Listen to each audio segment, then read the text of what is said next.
All right, everybody, hello, and welcome to the next portion on our topic of hypothesis testing.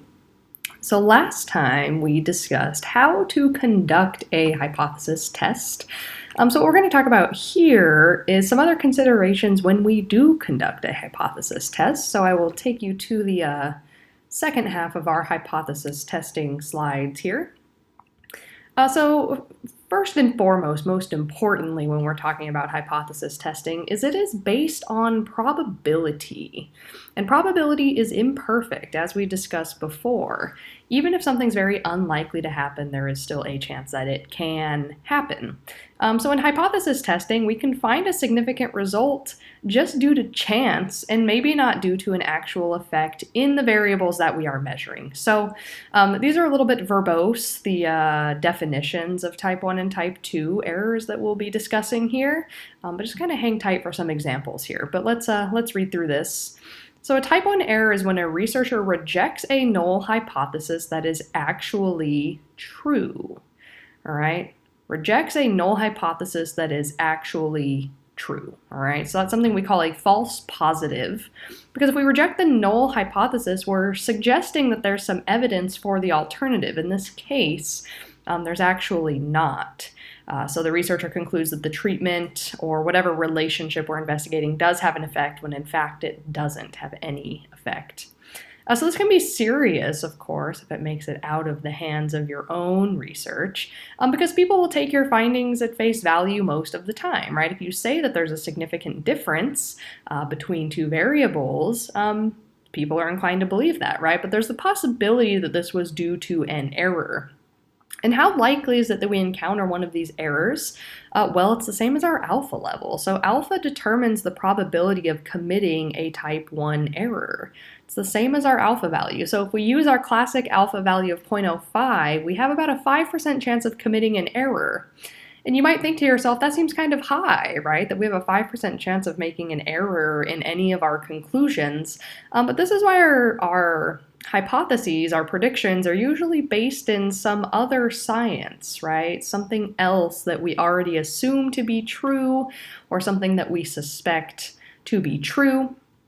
But this is our type 1 error, and there are two types of errors. We have a type 2 error, and this is the inverse. This is when a researcher fails to reject or retains the null hypothesis when it's actually false. So this would be something like a false negative. So a treatment effect or some sort of difference is present, but we're saying that one is not. All right, so if we take a look at this here, we have a sort of a decision tree, as it were, about the four things that can happen. We can either make a correct rejection or correctly retain the null, or we can make an error. And again, those errors are reliant on how strictly we are testing our hypothesis with probability, so our alpha level. So this can be a little wordy, a little bit hard to make sense of, kind of a mind game, right? Having to think about rejecting, retaining, failing to reject, but do not fear. I think that this is the best way, I can get my head out of here, to think about it, all right? Thinking about it solely as false positives or false negatives. All right, so I think this helps us out here. So a man clearly telling, or a doctor clearly telling a man that he's pregnant when he's not, that would be a false positive. And a type 2 error, a false negative, telling someone who is very clearly pregnant that they are not. And I think that pregnancy and things like birth control are good ways to think about this, right? Think about a birth control that's 99.9% effective. Well, that's almost 100% effective, right? But it's not completely. Even though it's very unlikely for it to fail, it still can, right? At a probability of 1/10 of a percent. So this is where error comes in. There's always error in our statistics, and that's something that we're going to start getting comfier with as we continue to do hypothesis testing. So you might be thinking, if error is based on our alpha level, why don't we just go with a very conservative alpha level every single time? And That's not a bad idea, right? We can continue to use very conservative alpha levels, but the more conservative we make our alpha level, and by conservative we mean smaller, right, a lesser probability, the more conservative we make our alpha level, the less likely we are to detect effects that might be present just at a lower alpha level or level of significance. So it's sort of a balancing act, right? That's why we stick with our sort of common measures. Here we have 0.05, 0.01, and as I mentioned earlier, 0.001. So they get more conservative and harder to find significant differences within. So it depends on the context of your research question which one you might want to use, right? If you're asking a question or making a prediction that carries a lot of weight, life or death decisions, or say medications or treatments that have very severe side effects, you'll want to be very, very sure of the benefits of those treatments, which means you'll want a very conservative alpha level, very low probability of making an error in your conclusion. So again, you will not be deciding in this class what alpha level you will want to be using. It'll be given to you in the problems, but just thinking about what they are and what they do. They're probabilities that we set for ourselves in order to make decisions. So we had done calculations last time, right? We learned how to do a z-test using hypothesis testing. So I'm going to show you two more calculations here, but these are two calculations that we're not going to do, but I'm just going to bring to your attention so that you can think about some other statistics that are in the same vein as our sort of hypothesis tests here.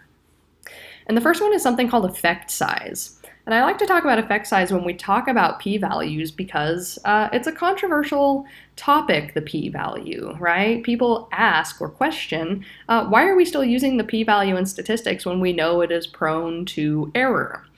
People say, hey, maybe we do something like effect size. Effect size looks at just the magnitude of difference or magnitude in the effect or treatment in your specific sample. And if you take a look at this calculation here, we have a few things. Capital M is a placement for X bar. We use X bar in this class, but capital M means a sample mean.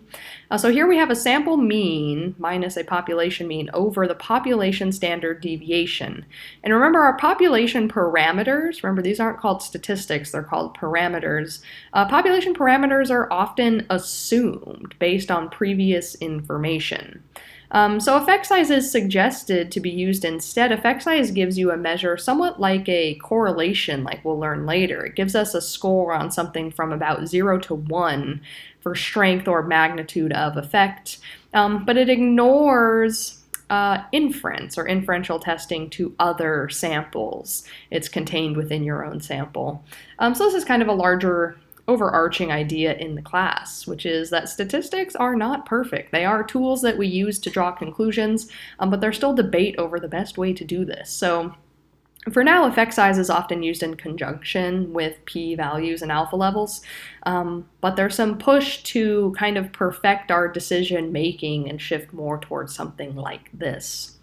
And another thing that affects or impacts our ability to make decisions accurately and without error is if we have what we call the statistical power to do so.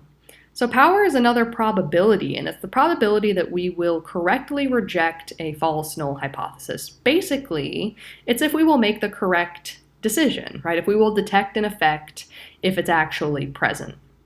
So power is very closely related to these errors, but what power really does is a calculation or a probability that we will find significance in data. And the biggest impact here, or the biggest influence of this, is our sample size. How much data do we have? When we talked about sampling way back when, we discussed a little bit about how the larger our sample sizes are, the more likely we are to find differences in that data because of how probability works, right? And we worked on probability not too long ago, and probability relies on how many successful outcomes and how many possible outcomes there are. So power is the use of this in our decision making and our hypothesis testing. We can do something called a power analysis, and if you were to go forward with a research project, you would probably do one, right, to know how many people you need to recruit for your given study. But it's closely related to what we're talking about here, so it deserves a mention. And with that, that wraps up all of our topics surrounding hypothesis testing. So as always, be in touch if we have any questions about this material.